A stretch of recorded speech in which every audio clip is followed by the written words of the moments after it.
Buenas tardes. Buenas tardes.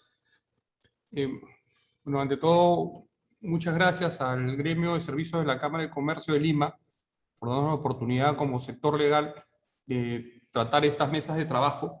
Me han pedido que como miembro del Consejo Directivo del sector legal modere esta vez esta mesa que va a tratar sobre salud mental de los abogados. Y para que nos ilustren al respecto y nos ayuden seguramente con conclusiones interesantes que vamos a extraer de esta mesa, tenemos con nosotros a dos expertos.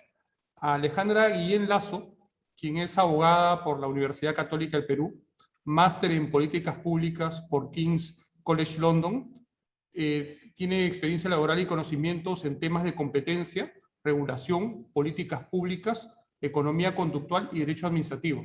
Actualmente trabaja como ejecutiva 1 en la Sala Especializada de Defensa de la Competencia de Indecopi.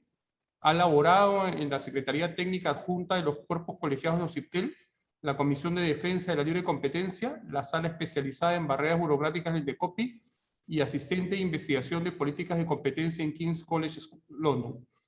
Actualmente se encuentra realizando una investigación sobre justamente el tema de salud mental de los abogados estudiantes de Derecho en el Perú. Hasta donde tengo conocimiento, es el primer estudio serio que se va a hacer en el país, con lo cual va a ser muy interesante escucharla. También nos acompaña Ernesto Sousa, abogado graduado de la Universidad de Lima, gerente de Asuntos Corporativos y Legales del Grupo Terpel en el Perú. Es alumno de la formación como psicoterapeuta en psicoanálisis del Centro de Psicoterapia Psicoanalítica de Lima. Exalumno de la Maestría de Psicoanálisis de la Universidad de León en España. Es alumno de la formación como psicoterapeuta en pareja y familias de la Sociedad Peruana Psicoanalítica de Pareja y Familia, con estudios de psicoterapia de pareja y familias en la Escuela Sistémica de Argentina. Bueno, Ernesto es un abogado y psicoterapeuta, con lo cual va a tener bastante que hablar sobre nosotros, ¿no? Mi nombre es Daniel Linares, yo soy un abogado experto en litigio.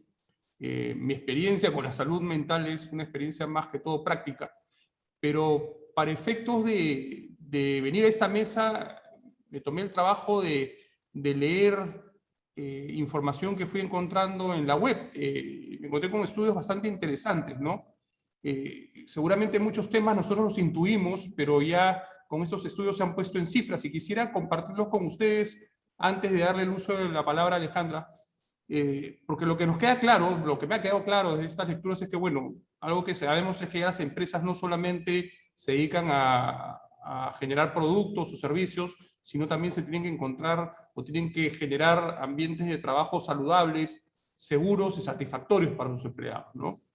Pero cuando uno ve los estudios de abogados y comienza a analizar qué sucede en los mismos, se encuentra con un montón de sorpresas. Por ejemplo, leí un estudio, una encuesta que hizo la IVA, la International Bar Association, tomó como muestra 3.300 abogados y 180 organizaciones de diferentes partes del mundo, lo cual realmente ha sido muy interesante. Y básicamente, en mi caso, extraigo tres conclusiones importantes, ¿no? Uno, que el nivel de bienestar mental de los abogados está por debajo del nivel de bienestar mental de la población en general. Lo que nos dice este estudio es que de las encuestas realizadas, que es conforme un formato de la Organización Mundial de la Salud, la población en general tiene un promedio de 75 puntos. Los abogados en particular tenemos 51. Luego nos habla este estudio de la existencia de un estigma, ¿no? De una connotación negativa de las enfermedades psicosomáticas de los abogados.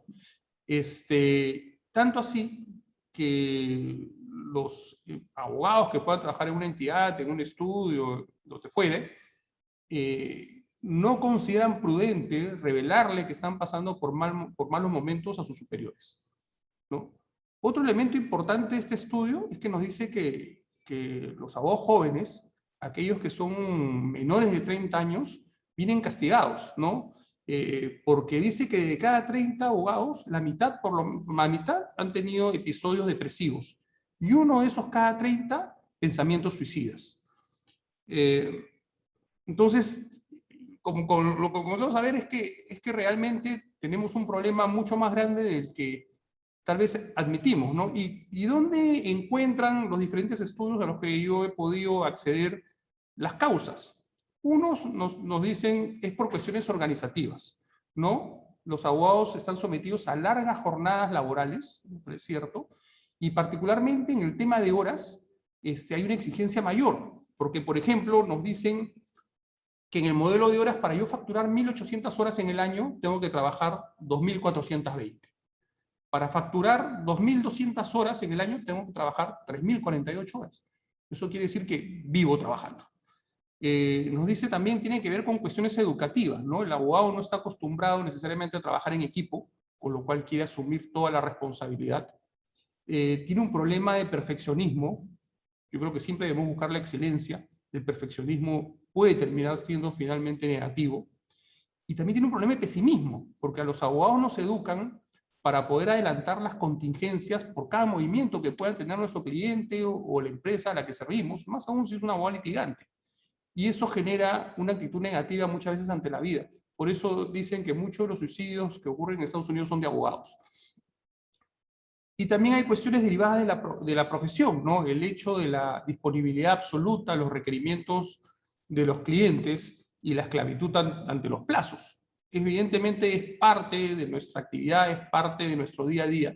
Sin embargo, vemos que nos generan algunos malestares que hay que ver cómo resolverlos, ¿no? En un estudio español, por ejemplo, nos dicen que el 70% de las personas que participaron en ese estudio trabajan más de 40 horas a la semana, es decir, más de 8 horas diarias. Y de esas personas, de ese 70%, el 13% trabaja más de 60 horas a la semana. ¿Okay? También nos dice que un 30% de los participantes indican que no volverían a estudiar Derecho. Bueno, me queda claro que el 70% dice que sí, pero hay un 30% que ahora nos explicarán Alejandra y Ernesto si esto es realmente grave o no, ¿no? Dice que el 82% estarían dispuestos a rebajar su sueldo para tener un mejor equilibrio entre su vida personal y su vida laboral, ¿no?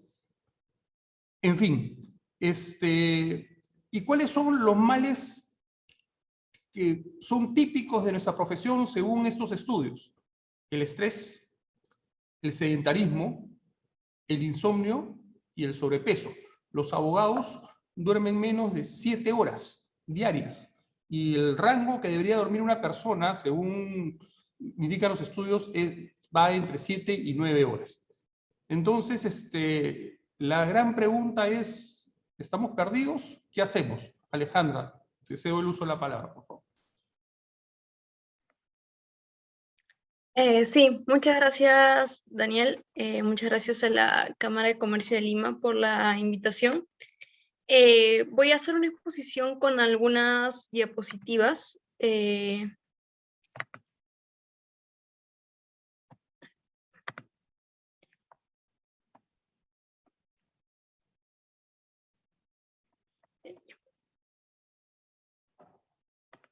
¿Se pueden observar? Sí, Alejandra. Ya, muchas gracias. Bueno, sobre la salud mental en la profesión legal. Este ha sido un problema que ya en otras esferas, sobre todo en el Reino Unido, en Estados Unidos, ya se ha hablado con profundidad. Hay bastantes libros de hace 30 años, 20 años sobre el tema, sobre los problemas que estarían teniendo la salud mental de los abogados.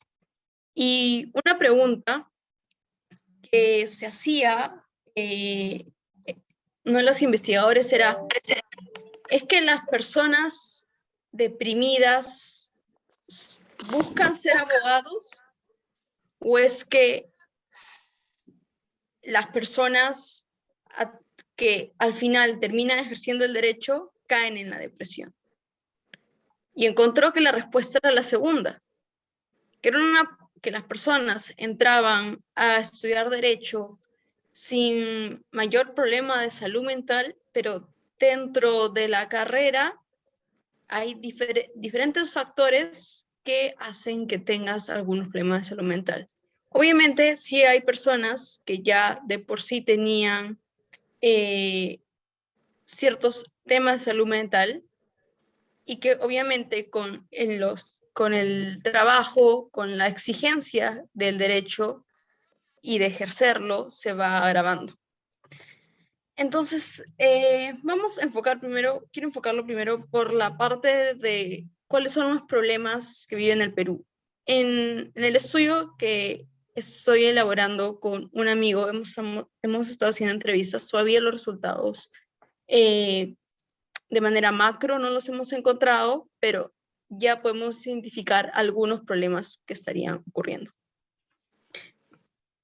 El primero es el que mencionaba. El propio trabajo es el que causa la depresión, ansiedad, estrés. Ojo que con esto recalco que no quiere decir que todas las personas, todos los abogados que tienen depresión, ansiedad, estrés, sea porque ejercen el derecho. Pero en muchos de los casos sucede así. Y si no sucede así, agravan los factores o los elementos que los hacen sentir así. Hay una incompatibilidad de la vida social o familiar con el trabajo. Es imposible trabajar tantas horas como lo exigen muchos estudios de abogados, empresas, algunas instituciones públicas, con tener una vida social familiar plena. Porque si tienes que estar trabajando desde las 8 de la mañana hasta el día siguiente, hasta la 1 de la mañana o hasta la medianoche, es imposible que tengas una vida social y familiar. Algo que hemos encontrado en el Perú que no se ha mencionado tanto en otros lugares es que hay un tema de acoso laboral. Hay personas que por su jerarquía acosan laboralmente, prometiendo favores sexuales o haciendo insinuaciones a personas de menor jerarquía. También hemos encontrado el síndrome de burnout, que es cuando hay tanta carga laboral que tanto afecta mentalmente como físicamente. Hay un maltrato psicológico y bullying. De las entrevistas que hemos realizado, hemos encontrado elementos que incluso no habría esperado, que muchos hemos visto el famoso caso del practicante Telmo y de la repercusión que eso tuvo en las redes sociales, pero eso no es algo que suceda 1 en 1.000.000, es algo que sucede mucho más de lo que pensamos. El abuso de sustancias, que es el alcohol o drogas, para poder lidiar con el estrés que produce el trabajo. Hay un tema de corrupción dentro de entidades, ya sea estatales o sea privadas, dentro de los estudios de abogados, que desanima a los abogados a seguir practicando, porque uno tiene una mentalidad de cómo va a ser el derecho, y cuando lo ejerces, ves que los propios abogados o los propios socios de estudios aceptan el hecho de que haya corrupción en su estudio, que se contacte con árbitros antes del arbitraje, etc. No hay un reconocimiento de las horas extras. Conversaba con un abogado español que también ve temas de salud mental, y conocemos que en realidad siempre los abogados trabajamos un poco más, y eso casi ni lo teníamos como sentado, pero a veces esas horas extras ya llegan a ser 6 horas más de lo que debes trabajar, 5 horas más de lo que debes trabajar, lo cual es prácticamente insostenible. Hay el estigma que no puedes conversar con tu jefe sobre tu salud mental porque piensas que vas a ser tratado de una manera distinta. La competencia para ascender, tanto de los practicantes como de los abogados juniors, es muy fuerte. Entonces, por ejemplo, puede haber una posición para muchos practicantes o para 3 practicantes. Entonces se esfuerzan lo más que pueden, prácticamente dedican su vida al estudio de abogados por la oportunidad de poder ascender, para encontrarse de una manera que que tengan estabilidad laboral. Y eso se produce tanto con los practicantes para poder ser contratados y con los asociados para poder ir ascendiendo. El temor de que los errores, por más que sean de abogados juniors o de practicantes, pueda significar inmediatamente el despido en vez de una oportunidad de aprendizaje, por más que incluso a veces sean pequeños. En los estudiantes que practican al mismo tiempo que trabajan, que están haciendo sus prácticas, es muy difícil en la mayoría de los casos ir a clases o incluso hasta a veces faltan exámenes por ir al trabajo. Y hay una presión constante de los clientes y de los jefes por las labores que tienen que hacer. Justo sobre el estudio que se mencionaba, hay que tomar unos datos que son los principales sobre este estudio que se ha hecho a nivel mundial. Por ejemplo, sobre el estigma. 41% de los trabajadores no lo harían con sus empleadores porque piensan de que eso tendría un efecto negativo en su carrera. De todo ese porcentaje, 32% no lo comenta porque tienen miedo a ser tratados diferente, 24% siente que esos temas no son tomados con seriedad y el 17% considera que si le dices eso a tu jefe o le dices eso al lugar donde estás trabajando, no va a ser tomado en serio, va a ser considerado como algo liviano, como una broma. Por otro lado, sobre las actuaciones de las entidades, sea del sector privado o del sector público. 82% de las instituciones dicen tomar la salud mental en serio, pero solo el 16% de las instituciones entrenan a sus trabajadores sobre la importancia de la salud mental. Entonces, aquí nos encontramos con algo que no cuadra. Cuando las encuestas a las empresas dicen, sí, yo me tomo la salud mental en serio, pero en realidad no toman cartas en el asunto. Entonces, en realidad no lo toman tan en serio como pensaríamos. Y encontramos también grupos más afectados.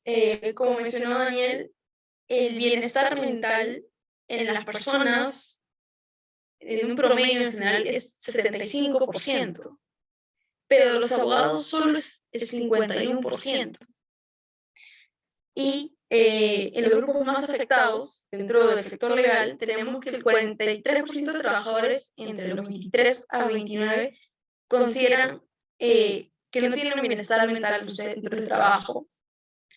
Este número en las personas con una discapacidad es 45%, en las minorías étnicas y en las mujeres asciende a 40%, y el grupo que tiene mejor bienestar mental son las personas de 55 a 59 años con 61%. Pero lo más chocante de todo es que ninguno de los grupos llega ni siquiera cerca al promedio de las personas, que es 75%. Entonces, una diferencia tan alta de el 51% 75% es algo para tomarse muy en serio. E incluso el grupo que mejor se encuentra, que son las personas de 55 a 59 años, de todos los grupos investigados en este estudio, no llega a estar ni 10% cercano a lo que están las personas en general. Entonces, los hallazgos, como comentaron, son que se experimenta mayor nivel de depresión, ansiedad, estrés, menor nivel de bienestar. Hay unos mecanismos de afrontamiento dañinos que es el consumo de alcohol o algunas sustancias, que particularmente cuando empecé a leer ese tema, pensé que sucedía más en Estados Unidos, no lo había escuchado acá, pero realizando las entrevistas, realizando las preguntas a las personas que nos inician en el Perú, lo encontramos más de lo que pensaríamos inicialmente. Y que las presiones de la organización y los malos jefes o gerentes son factores claves en la salud mental de los abogados. Puede ser que a veces tengas mucha carga laboral, pero depende mucho el trato del jefe o el gerente para saber cómo tú te vas a sentir, para determinar cómo te vas a sentir. Algunos números importantes. Aquí en Estados Unidos, 1 de cada 10 abogados tiene o ha tenido ideación suicida, que es un dato muy fuerte. En el Reino Unido, el efecto de la baja calidad de la salud mental ha costado al Reino Unido, solo en el 2017, 48.000 millones de dólares en pérdidas. Y se estima que para el mundo en general, en un año, es un trillón de millones en pérdidas. Entonces, no es solo un tema de para las empresas o para los abogados, si esta persona tiene un problema de salud mental o la está pasando mal, despidamos a esta persona y contratemos a otro, porque va a seguir pasando lo mismo. E incluso las empresas, los estudios, el propio Estado pierde dinero al no tratar esos temas de salud mental. Y como vemos, son números muy altos. Los socios o jefes tienen un promedio de bienestar mental del 57%, mientras que los asociados, funcionarios públicos o trabajadores de rango medio solo llegan al 46%. Entonces vemos que las personas en un rango mucho más alto tienen un bienestar mental mayor al que los que son asociados junior, asociados medios, funcionarios públicos con rangos medios, etc. 35% de los encuestados indicaron que su trabajo tenía un efecto negativo o extremadamente negativo en su vida. Y algunos se mostraron neutrales, pero que eran un porcentaje mucho menor, y muy pocos indicaron que tenían un efecto positivo en su vida. Y las personas menores de 30 años, 49% consideraron que tenía un efecto negativo el trabajo en su vida, 28% neutrales y 23% dijeron que tenía un efecto positivo. Dentro del estudio de los efectos de la abogacía, por el lado positivo, se veía que los abogados tienen un sentido de propósito. Quieren practicar derecho porque es lo que les gusta. Creen que están haciendo lo correcto y el bien al practicar el derecho. También señalaron que es un trabajo retador, porque involucra que investigues bastante, que estudies bastante un caso. Es un trabajo que de por sí es bastante, te llena bastante.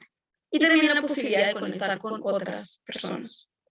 Y los efectos negativos que señalaron era el estrés, que hay una demanda muy intensa de trabajo en relación con el tiempo que se tiene. Te pueden pedir 5 pendientes para un día, cuando en realidad una persona que trabajaría solo las 8 horas podría hacer a lo máximo 3. Pero igual van a pedir los 5 pendientes y lo van a requerir para ese día. No hay un balance de trabajo de la vida personal y existe también mucha presión. Las situaciones que se han visto que son más recurrentes, que son el 70% de las personas dice que hay requerimientos más allá de lo posible y sin recursos disponibles. Le solicitan al abogado algo que simplemente con los recursos que tiene en el propio estudio no lo va a poder hacer.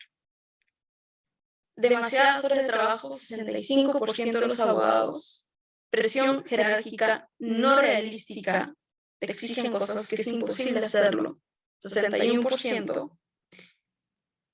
La imposibilidad de tomar un descanso, es muy difícil que les den vacaciones o que les den algunos días libres, al 60%.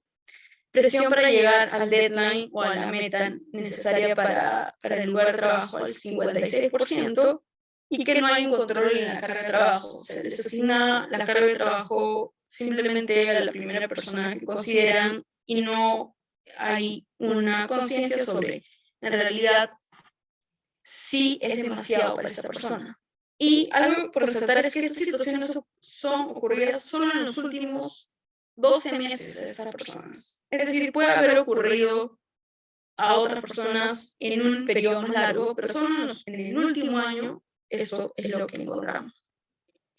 Y los efectos que se ha tenido en las personas, 57% indica que tienen fatiga, problemas de dormir, también 57%, ansiedad, 56%, es un número altísimo de que 56% de las personas que practican el derecho tengan ansiedad, sentimientos de tristeza o enojo, 44%, depresión, 41%, detrimento de la salud física, 31%, problemas familiares o sociales, 26%, considerar el suicidio, 6%. Eso significa que entre 20 personas, entre 20 abogados, uno está considerando activamente quitarse su propia vida. Entonces, ¿en qué situación debe estar trabajando esa persona para que considere simplemente acabar con todo por el trabajo por lo que está trabajando y la carga que tiene? El daño infligido a uno mismo, que puede ser normalmente por cortes, golpes, etcétera, sucede a 2% de la población de los abogados, y solo el 10% de los abogados indica que no hay ningún efecto en su salud mental. Entonces, el 90% de los abogados sí le produce algún efecto en su salud mental su trabajo. Solo 1 de 10 no le produce ningún efecto. Pero eso lo encontramos en que la gran mayoría de abogados sufre algún efecto en su salud mental por el trabajo que está realizando. Y esto también quería comentar sobre lo que se denomina la gran renuncia.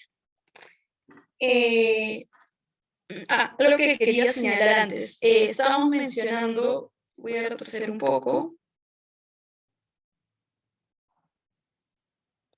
Sí, justo sobre estos efectos. Cuando se hizo la encuesta sobre si los estudios de abogados, las empresas o las entidades del sector público habían hecho algo respecto a la salud mental, el 30% dijo que se había hecho algo antes de la pandemia. El otro 30%, o un poco más, como 37%, dijo que se habían tomado cartas en el asunto recién cuando ocurrió la pandemia. Pero la mayoría, la gran mayoría, me parece que alrededor del 80%, indica que las acciones tomadas por los estudios de abogados, por las empresas, por las entidades públicas, no habían tenido en realidad algún efecto positivo, que la situación o había cambiado poco o se había mantenido igual. Entonces, y eso principalmente con el tema de bullying y con el tema de tener horas muy largas de trabajo. Bueno, ahora quisiera comentar un poco sobre lo que... Sí. Vamos ya 20 minutos. ¿Qué te parece? Si terminas esta lámina, pasamos a Ernesto. Sí. Bueno, solo sobre esto comentar de la gran renuncia, que es un término que se está hablando mucho en Estados Unidos, pero que se está haciendo un estudio global respecto a esto, y de que las personas de 30 y 45 años se ven mucho más proclives a dejar sus trabajos, se van a ver mucho más proclives a dejar sus trabajos. El 40% de los trabajadores actuales en el derecho está considerando dejar su trabajo como resultado del estrés del mismo y de los efectos de la pandemia. Probablemente o dejarlo a otro rubro o cambiarse de trabajo.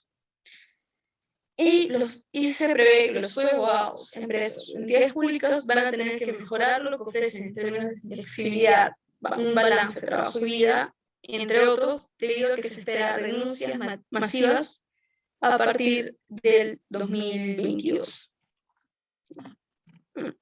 Y bueno, solo estos son un par de citas de personas que fueron citadas en ese estudio, en lo que señalan en realidad lo positivo del derecho, lo que les gusta, pero en realidad hay efectos negativos que no son intrínsecos del derecho, sino son por las circunstancias en las que están trabajando. Bueno, muchas gracias. Gracias, Alejandra. Esto es bien ilustrativo.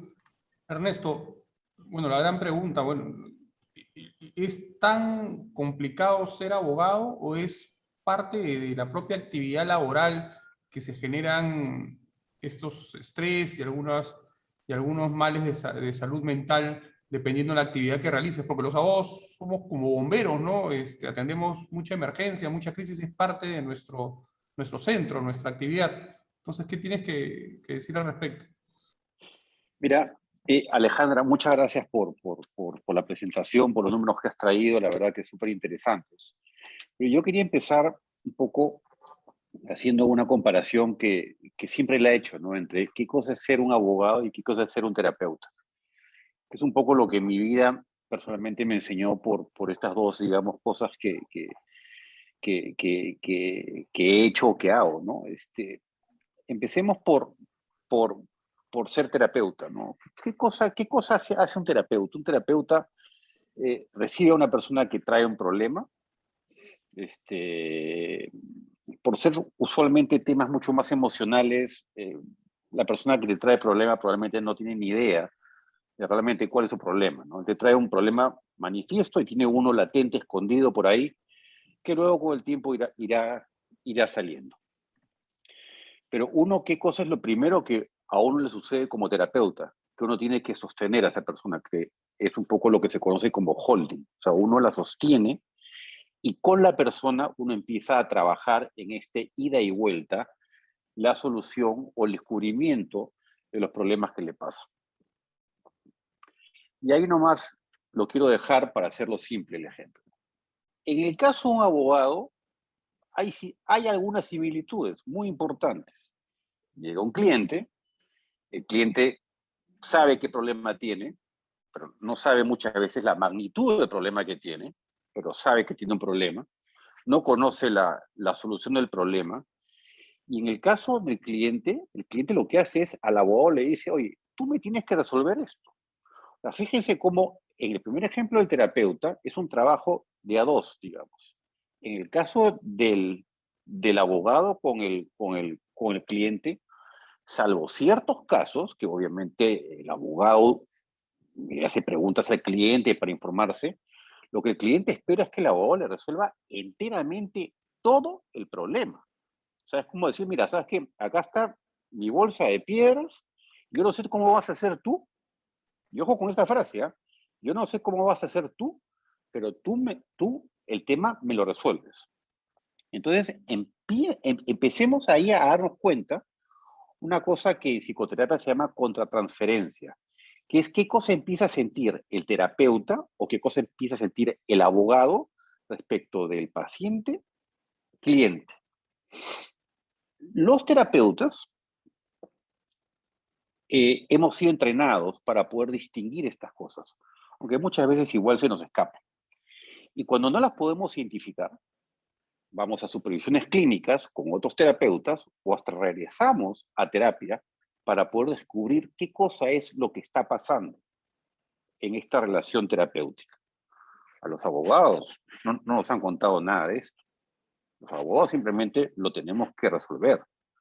Y tenemos que, digamos, ni siquiera quizás tenemos la capacidad de identificar qué cosa es lo que está pasando hasta que sucede todas estas cosas que Alejandra probablemente ya está describiendo más adelante, ¿no? Tenemos cuadros depresivos, cuadros ansiosos, ideación suicida, cuadros psicóticos, etc. Entonces, un poco la pregunta es, ¿cómo podemos hacer nosotros, como abogados, para empezarnos a cuidar? Yo creo que esa es la primera pregunta.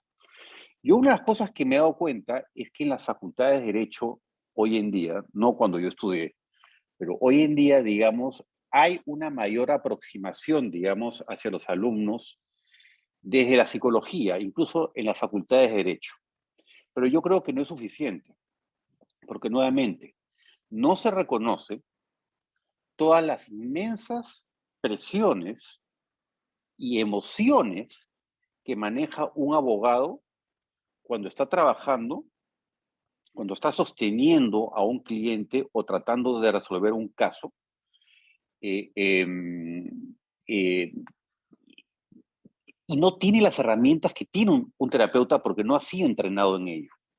Entonces creo yo que si ustedes a mí me preguntan cuál sería para mí una de las primerísimas recomendaciones que yo creo que debe de hacerse hacia futuro, es que el abogado debe estar mucho mejor entrenado en saberse reconocer qué cosas a uno le está, qué cosas como a uno le está pasando en ese momento y cómo uno se está sintiendo y tener la capacidad y la libertad de poder levantar la mano. Pero claro, pues eso no es tan simple como decirlo. Son años de entrenamiento, son años de terapias y de otras cosas más que probablemente en el derecho no se da. Y no se da porque equivocadamente la carrera de derecho o la formación como abogado es una formación donde principalmente uno lo que tiene que entender es que es principalmente cognitiva, racional, y donde las emociones son dejadas de lado. Quizás, digamos, en algunas áreas, como en el derecho de familia, digamos, o en los mismos litigios, digamos, sí haya quizás una mayor contención a la persona, ¿no? Pero tengamos mucho cuidado y tengamos muy en claro qué cosa es lo que muchas veces nos pide el cliente y qué cosa estamos dispuestos a hacer por ese cliente. Y si estamos dispuestos a cruzar líneas de las cuales ya no hay retorno. Y alguna vez nos hemos preguntado, ¿y eso cómo nos impacta a nosotros mismos? O sea, creo yo que es un tema que tenemos que pensar muchísimo, ¿no? Daniel decía algo sobre el pensamiento negativo del abogado, ¿no? Y yo me acordaba y apunté la frase, piensa mal y acertarás. Claro, es como que los abogados los entrenan para tener un sesgo paranoide en el trabajo que hacemos. Y ni qué decirlo de la gente que litiga. O sea, la gente que litiga tiene que estar tiene que estar como 10 pasos más adelante pensando qué cosa es lo que le va a pasar de acá en 10 o 12 jugadas. Es como si uno jugara un ajedrez y tuviera que adelantarse prácticamente hasta el final de la partida. Pero, y nuevamente, o sea, nos entrenan para tener una estructura paranoide. Nos entrenan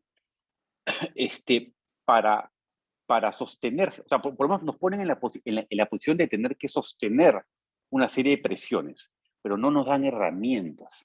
Yo no creo que las herramientas deban de venir ni de los estudios de abogados, ni de las empresas necesariamente. Esto es una cosa formativa. Esto debería de venir desde las universidades. Y ojo, que los psicólogos no necesariamente tienen las herramientas de un psicoterapeuta, porque la carrera de psicología es una. Uno como psicólogo puede hacer 100 cosas. La psicoterapia es como un derivado, es el que quiere ver pacientes. Yo creo personalmente que en general los abogados deberían ser entrenados de una manera totalmente distinta, no solamente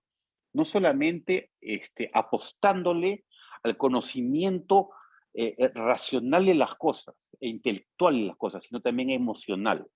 Eso es casi o más importante que lo otro. Porque si no tenemos lo que hoy día le llaman inteligencia emocional, pero si no conocemos y controlamos y sabemos orientar nuestras emociones con toda la cantidad de presiones y ansiedades, simplemente lo que va a terminar es que nos vamos a acabar desbordando. Y cuando uno se desborda, simplemente lo que sucede es una cosa muy simple. Uno deja de pensar. Y yo me pregunto, ¿y si dejamos de pensar, cómo vamos a poder trabajar? Y claro, si en el camino hemos dejado de pensar y la avalancha de cosas como Alejandra menciona, la avalancha de trabajo nos sigue cayendo. Y uno, por formación o por deformación profesional, pero yo ya hablo de cuál es la responsabilidad de cada uno como abogado, no tiene la capacidad de pedir ayuda o de irse a revisar, probablemente va a ser muy difícil que pueda cumplir con su trabajo, y lo más probable que suceda es todas estas cosas que Alejandra nos estaba hablando, pues, ¿no? Que terminen todos, en el mejor de los casos, con un terapeuta o con un psiquiatra, o que desgraciadamente no tengan esa capacidad y terminen pues teniendo pues una serie de estos episodios psicóticos o maníaco-depresivos o actos suicidas o qué sé yo, o hasta que lleguen a consumar el acto o tengan depresiones mayores o adicciones, etcétera. Toda esta lista que hemos visto, ¿no?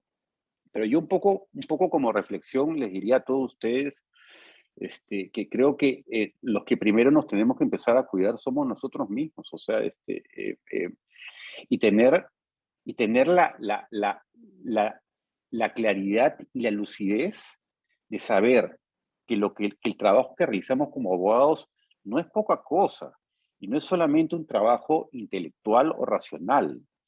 Hay mucho trabajo emocional que, que está siempre sobre la cancha, ya sea respecto del cliente, ya sea respecto de nosotros, respecto de los demás. Y si no tenemos la claridad suficiente y el conocimiento de nosotros mismos para podernos identificar en los puntos ciegos que nosotros no tenemos claridad y no pedimos ayuda, pues muchas cosas pueden suceder. Es decir, No sé, Daniel, si quieres hacer una pregunta. sí, Ernesto, Alejandra, yo quisiera hacer porque hemos visto los estudios que nos ha presentado Alejandra y lo que nos dice, los que están en mejor situación, digamos, o menos mala, son los que pasan los 50 años por un tema pues, un tema de edad, me imagino, y los más golpeados son los que están de 30 años para abajo, ¿no?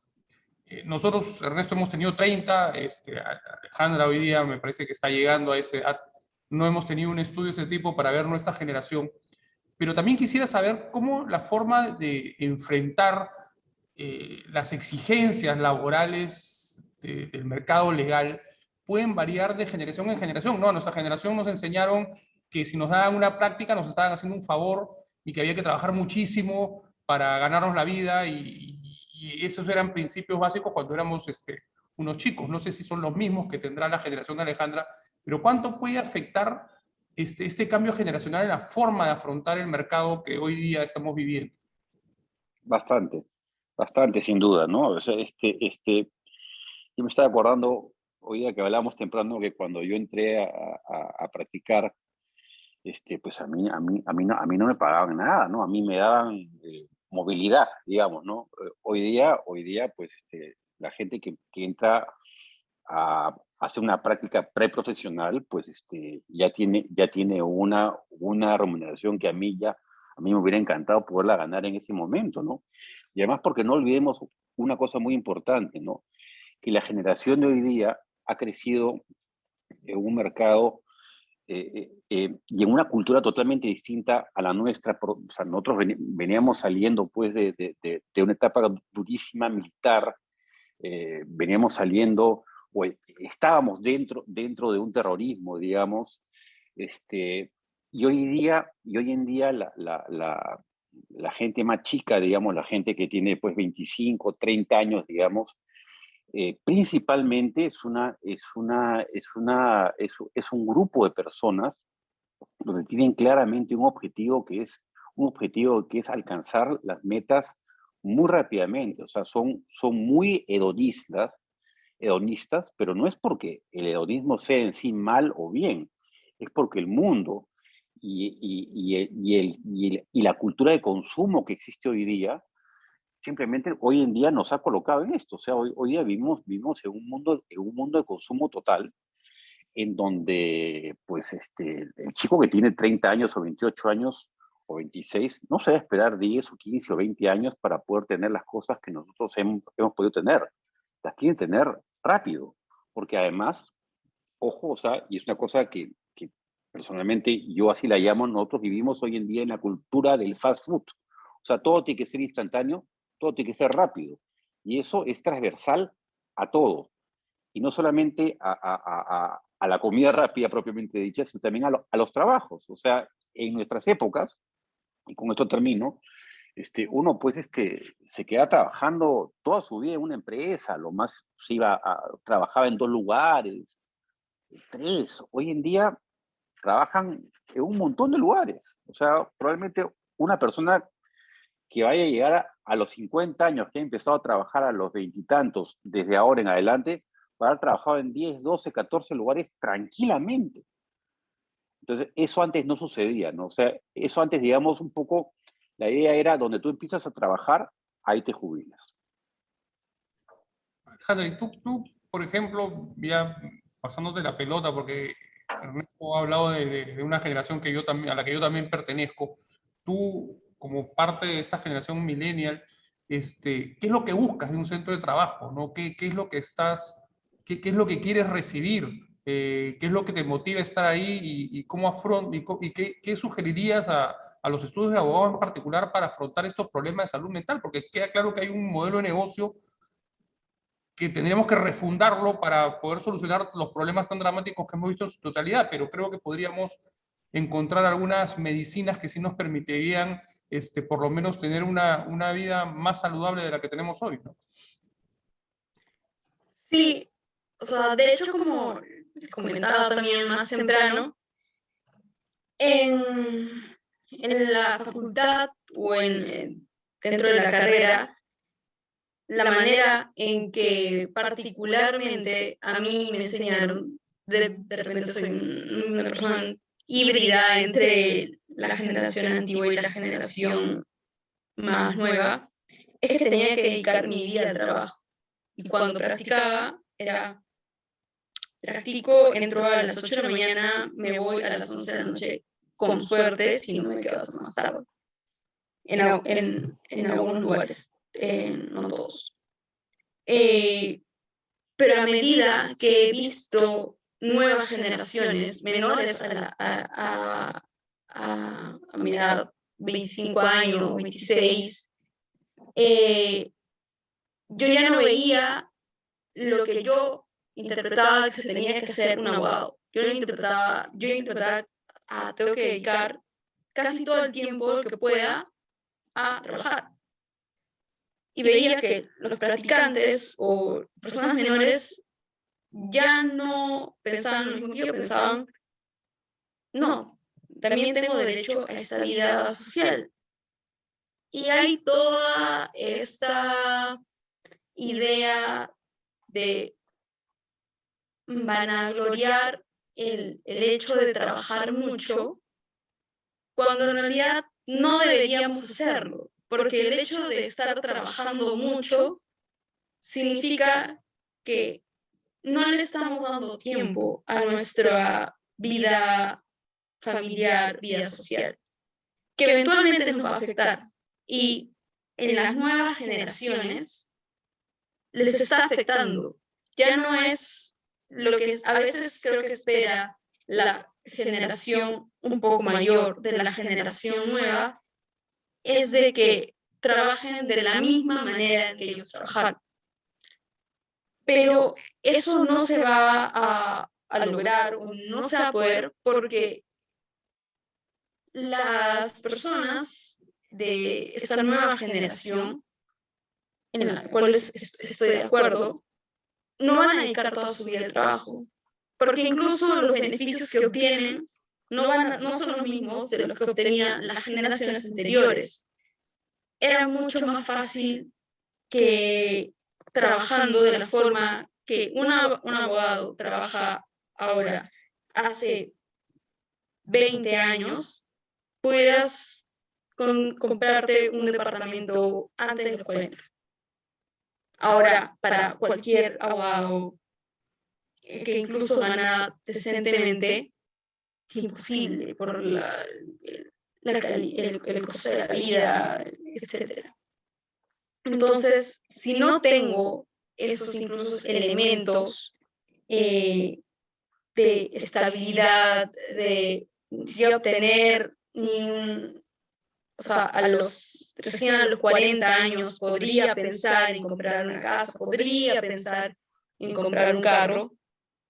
En realidad uno se pregunta, ¿qué está pasando? O sea, ¿a dónde estoy yendo? O sea, estoy dando a mi vida algo que en realidad no me está generando los beneficios que yo pensaba. Y algo muy importante que me parece que es como que una luz, no sé, como la luz al final del túnel, es que sí he visto algunos estudios de abogados, algunas prácticas pequeñas, algunos boutiques dentro de, en el Perú, que cada vez son más, que están poniendo el equipo de abogados por encima de las demandas del cliente. Es decir, no voy a hacer, hay un momento en el que el cliente hay que decirle, no, si me pides esto el viernes en la noche, no lo voy a tener para el domingo, porque mi equipo se merece un descanso. Voy a hacer todo lo que se pueda eficientemente dentro de lunes a viernes, pero no le voy a exigir a mi equipo que trabaje en horas, trabaje fines de semana. Entonces, esos tipos de abogados que ya están empezando en Perú, o algunos ya están cambiando la manera de trabajar, atraen mucho más al talento, porque lo que quiere sentir esta nueva generación, los millennials, es bienestar. Es decir, sí, me gusta ser abogado, me gusta la carrera, quiero trabajar y quiero litigar o quiero trabajar en el sector público, en el sector privado, etc. Pero quiero también tener un tiempo de ocio. Y me parece muy bueno de que haya un cambio que se está dando dentro de Perú con los cambios que se están dando dentro de los estudios de abogados y estos nuevos boutiques, estudios que están dando más prioridad o poniendo en el centro el equipo que tienen para evitar que haya una fuga de talentos o que haya una rotación muy fuerte. Porque si hay un equipo muy bueno y si hay un equipo que está feliz, es más productivo, es mucho más eficiente al trabajar. Al final, las cosas se consiguen más rápido. Entonces, esas son algunas de que he conversado con algunos abogados que ya están trabajando ese modelo de no voy a exigir al equipo más de lo que puede, porque en realidad lo que lleva estoy abogado, su empresa, a hacer lo que es el equipo. Y voy a enfocarme en ellos. Gracias, Alejandra. Y ya se nos acaba el tiempo, pero quisiera compartir algo que por lo menos es experiencia propia. Maribel, que está acá, no me deja mentir, y quisiera sus comentarios. Nosotros hemos trabajado mucho con habilidades blandas, ¿no? Tenemos, nuestros abogados llevan cursos de teatro, de stand-up comedy, cuentacuentos, hoy día tienen taller de literatura. Lo que nunca he logrado hacer es que hagan deporte, porque eso tampoco no nos enfoca mucho. Pero sí creo que ha servido porque te da una visión diferente de las cosas, ¿no? Fuera que te ayuda también con tus propias herramientas como abogado mismo. La pregunta es, porque siempre los estudios se han caracterizado por capacitar a su gente con temas de derecho, ¿no? Es como por lo menos a mí me formaron y yo creo que eso ha sido siempre un error cuando los temas de derecho tú los puedes aprender de diferentes fuentes, pero las habilidades blandas son lo que muchas veces les faltan a los abogados. ¿Cuánto ayuda esto en la salud mental del equipo, del estudio? No lo sé, Ernesto, Alejandra, os dejo con esta última pregunta. Ha sido muy interesante esta mesa y por favor les pido que me den su opinión. Una barbaridad, Daniel. O sea, yo creo que lo que pasa es que los estudios de abogados han sido quizás, voy a hablar del Perú, los últimos en convertirse en empresas, o sea, en sociedades anónimas, digamos, ¿no? Como sí lo son, digamos, cualquier de sus clientes, digamos, ¿no? Corporativos. O sea, los estudios de abogados siempre han tenido una visión distinta, no empresarial, por así decirlo, ¿no? Entonces, al estar un poco alejados de ese mundo, no, yo creo que no se vieron imbuidos dentro de esa cultura ni aprovecharon los beneficios de tenerse que preocupar de ese tipo de cosas que sí se preocupaban las empresas muchísimos años antes. Los estudios de abogados, digamos, tradicionales, retenían a sus talentos de otra manera. Hoy en día ya no, hoy en día ya eso cambió, felizmente. Casi todos los que más, creo que todos los estudios de abogados que hay en Lima, grandes y medianos, digamos, ya han entendido que son sociedades anónimas, por lo menos eso es un poco la mirada que le tienen que dar y que tienen que justamente nutrirse de todas estas cosas que les dan el mercado, así como el mercado se los da a una empresa que vende, pues, no sé, pues perfumes, cosméticos, pues llantas, carros, que pueden ser sus clientes, o bancos, igual a ellos, ¿no? O sea, y justamente como tú muy bien dices, poder desarrollar todas estas habilidades blandas que antes no se miraban, antes los abogados no miraban, pero que ahora miran muchísimo, o sea, hay una serie de talleres en solamente habilidades blandas, retiros que se hacen, viajes que se hacen, justamente para trabajar este tipo de cosas y temas de integración, digamos, que no sean estar sentados en la mesa del directorio hablando, pues, una vez por semana, sino una integración distinta, digamos, de la usual, digamos, que tienen al momento de trabajar. O sea, algo diferente, pero que va a actuar sin duda en cómo se sientan las personas y eso va a ritual en el trabajo, ¿no? Alejandra, ¿qué opinas al respecto? Sí, sí, también creo que es fundamental el hecho de poder hacer otras actividades con el grupo que no sean direccionadas únicamente al derecho. Por ejemplo, en los trabajos en los que he estado, muchas personas estaban muy emocionadas por el día que se celebraba a la empresa, el día que cumplía el aniversario de la empresa, porque sabías que era un día libre, que podías conversar con las personas. Es muy importante que se fomenten las habilidades blandas, no solo también para que las personas tengan esta distracción, se enfoquen en otras cosas, como mencionaste, es muy importante lo que mencionas de talleres de teatro, lo de los deportes liberan mucho el estrés que tienen. Uno de deporte puede hacer que te olvides completamente de todo el estrés que tienes.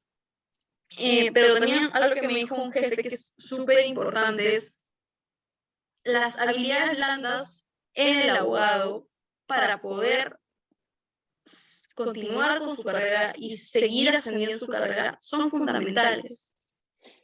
El hecho de enseñarle temas de liderazgo, temas de cómo comunicarse, que a veces los damos por sentados simplemente porque son de la carrera, porque asumimos, mucha gente asume, wow, sabe hablar bien.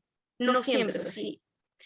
Y esos temas de dar capacitaciones, dar, como mencionaste, otros tipos de elementos que puedan ayudar al abogado a desarrollarse en habilidades blandas que al mismo tiempo le sirven para desarrollarse como persona, y eso le permite seguir avanzando en la carrera. Y pienso que es fundamental. Un abogado sin habilidades blandas, sin empatía o con poca empatía, no va a poder desarrollarse mucho en el derecho, en la situación, en la actualidad como vivimos actualmente. Es muy difícil porque tienes que tener un buen trato con las personas y tienes que darles a tus trabajadores ciertos ánimo o otra manera otros como elementos que puedan aliviar el estrés que a veces viene con la carrera. Muchas gracias, Alejandro, Alejandra, Ernesto. Bueno, yo creo que después de los números que hemos visto, seguramente muchos de los que nos han también visto se han identificado con algunos de los síntomas, ¿no? de estos problemas de salud mental en los abogados. Ya sabemos que hay un problema en el modelo de negocio.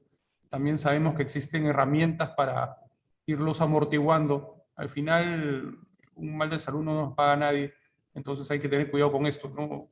Yo me despido y no sé si Ernesto o Alejandra quieren decir unas últimas palabras para poder concluir con esta mesa. Muchas gracias a todos. Yo quería agradecerte a ti, Daniel, por la oportunidad de estar acá. La verdad que me ha encantado escuchar la presentación de Alejandra con todos estos números. Yo personalmente no sé, que es una cosa que hablaba contigo, Daniel, si es que a fin de cuentas ser abogado sea distinto a ser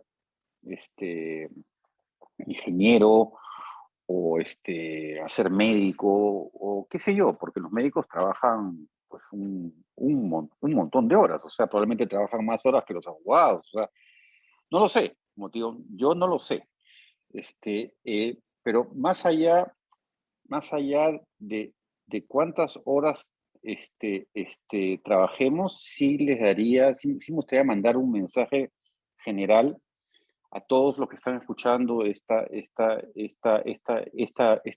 breve espacio para poder reflexionar, ¿no? Que es no esperemos que el otro nos cuide, o sea, cuidémonos a nosotros mismos, o sea,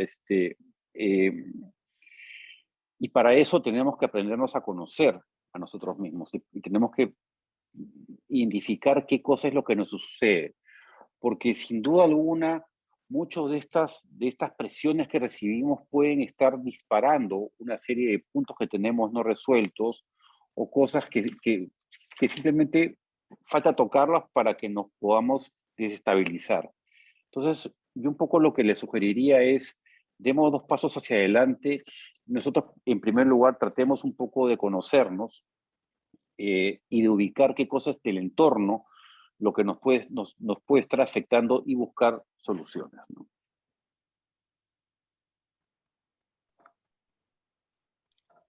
Bueno, sí, por mi parte también quería agradecerte, Ernesto, Daniel, la Cámara de Comercio por la invitación, también por todos los comentarios, y hacer una reflexión justo el